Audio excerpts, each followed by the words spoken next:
जय सिया राम। स्वागत है आपका आपके अपने चैनल पर। आज मैं आपको बैसाख मास में नित्य कर्म में सुनी जाने वाली बांदरी की कहानी सुनाऊंगी। तो चलिए गणेश भगवान का नाम लेकर कथा को प्रारंभ करते हैं। बोलिए गणेश भगवान की जय हो। एक राजा था। वह बैसाख माह में प्रतिदिन ब्रह्म मुहूर्त में उठकर गंगा जी में स्नान करता था। राजा का आदेश था कि मुझसे पहले गंगा जी में कोई भी स्नान नहीं करेगा। पर राजा जब गंगा जी में स्नान करने जाते तो उन्हें प्रतिदिन शांत जल के स्थान पर हिलता हुआ हलचल युक्त जल दिखाई देता था। तो राजा को संदेह होता था कि निश्चय ही मुझसे पहले कोई प्रतिदिन गंगा जी में स्नान करता है। अतः राजा ने नदी के तट पर पहरेदार बिठा दिए।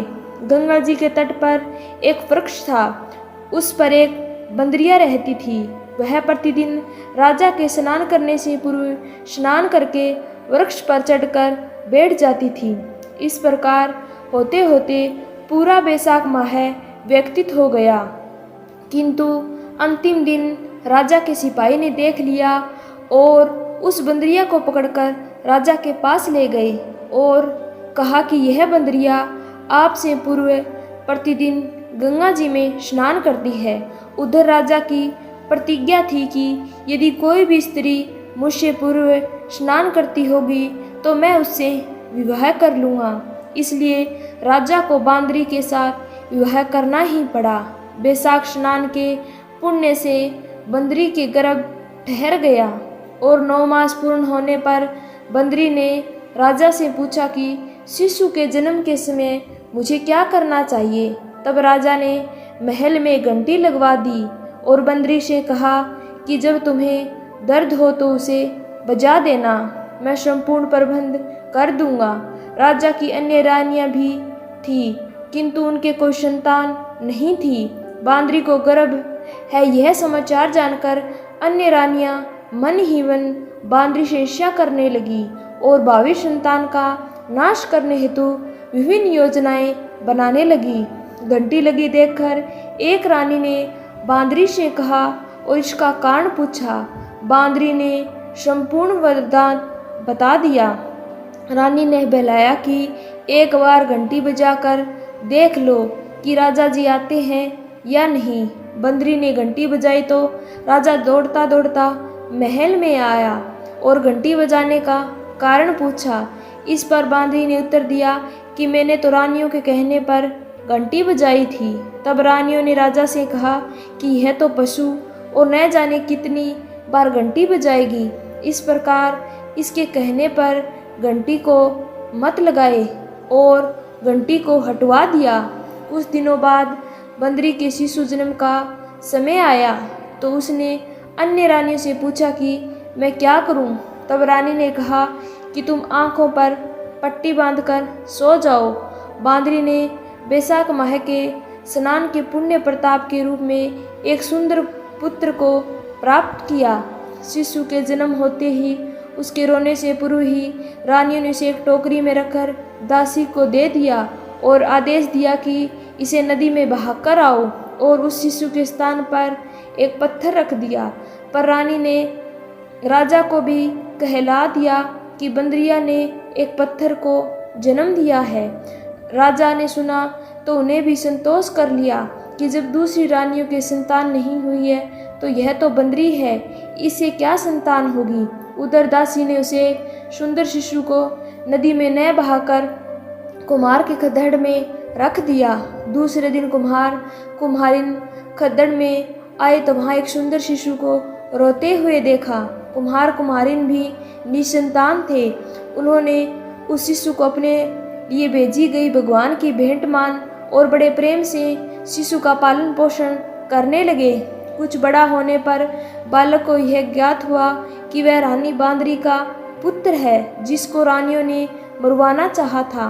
एक दिन वह बालक कुम्हार के बनाए हुए मिट्टी के हाथी घोड़े लेकर पनघट पर जा बैठा और बेटा दासियों को देखकर कहने लगा कि और मेरे मिट्टी के हाथी घोड़े पानी पियो। जब दासियों ने यह बात सुनी तो वह हंसने लगी और बोली, अरे मूर्ख, कभी मिट्टी के हाथी घोड़े भी पानी पीते हैं क्या? इस पर बालक ने कहा, कभी बंदरी के भी पत्थर जन्म लेता है क्या? उस बालक की यह बात दासियों ने जाकर महल में कही। तब रानियों ने दूसरे दिन विष मिलाकर लड्डू भेज दिए। ईश्वर की कृपा से लड्डू गोंद और बादाम के हो गए और उन लड्डू को खाने से उस लड़की की मृत्यु नहीं हुई। यह समाचार दासी ने रानी को कहा और रानी ने राजा से कहकर कुम्हार को देश दिलवाने के लिए कुम्हार वन में रहने लगा। तत्पश्चात अगले वर्ष चैत्र माह में माता गणगौर के पूजन का दिन आया तो वह बांदरी का पुत्र 108 करवे 108 गोली लेकर तथा घड़े में पानी भरकर बगीचे के बाहर बैठ गया।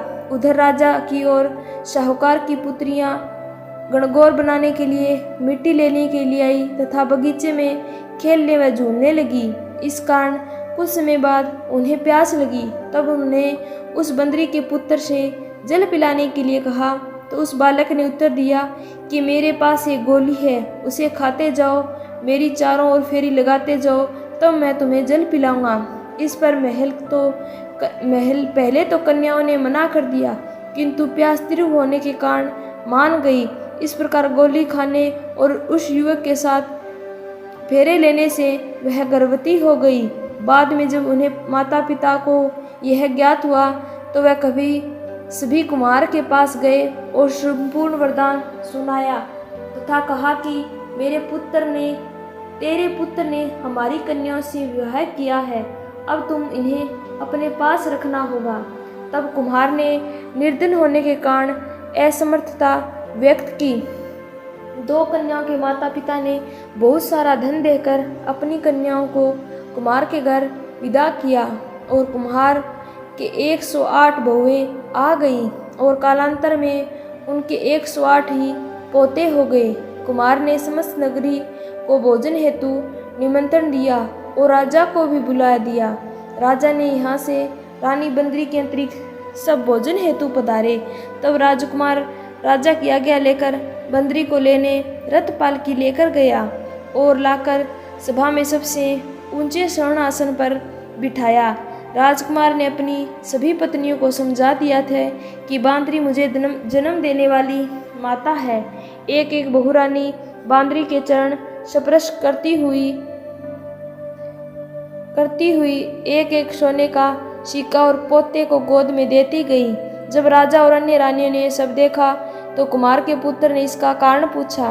रानियों को तो संदेह होने लगा, यह उसी ही बांदरी का पुत्र है। इसलिए रानी और उठकर राजा को कहने लगी कि कुमार के पुत्र ने हमारा अपमान किया है और बांदरी का सम्मान दिया है, अतः हम लौट के जा रहे हैं। उधर राजा को पुत्र के जन्म का संपूर्ण रहस्य ज्ञात हो गया, इसलिए उन्होंने रानियों को देश निकाला दिया और अपने सभी पुत्र वधू व पोत्रों को लेकर महल आया और राजकुमार का राज तिलक हुआ। कुम्हार कुमारिन को राजकुमार ने महल में रहने के लिए निवेदन किया, किंतु वह नहीं माने। तब राजा ने उन्हें ढेर सारा धन दिया। वैशाख स्नान का इतना महत्व है तो सबको वैशाख स्नान करना चाहिए। बांदरी ने वैशाख स्नान किया तो उसे राजा का राज्य, पुत्र, बहुएं आदि प्राप्त हुई है। ईश्वर जैसे बांदरी को पुण्य मिला, इस प्रकार हमें भी पुण्य देना। बोलिए विष्णु भगवान की जय हो।